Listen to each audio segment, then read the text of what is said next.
தாலிக்கு தங்கம், அது அற்புதமான திட்டம். இந்த பகுதியெல்லாம் ஏழை மக்கள் நிறைந்த பகுதி.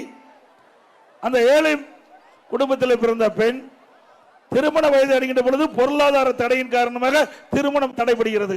அம்மா அவர்கள் அதை தெரிந்து அந்த திருமணம் குறிப்பிட்ட பருவத்திலே நடைபெற வேண்டும் என்ற ஒரே காரணத்திற்காக அம்மா திருமண உதவி திட்டம் என்ற ஒரு திட்டத்தை அறிவித்து 26,000 50,000 கொடுத்து தாலிக்கு தன்னா ஒரு சவரன் கொடுத்த அரசு அதிமுக அரசு கொடுத்தவல்ல.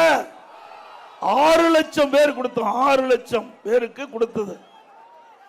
இன்றைக்கு திராவிட முன்னேற்ற கழக ஆட்சியில் நிறுத்தப்பட்டு விட்டது. மீண்டும் அதிமுக ஆட்சிக்கு வந்த பிறகு இந்த திருமண உதவி திட்டம், தாலிக்கு தங்கம் வழங்கும் திட்டம் தொடரும்.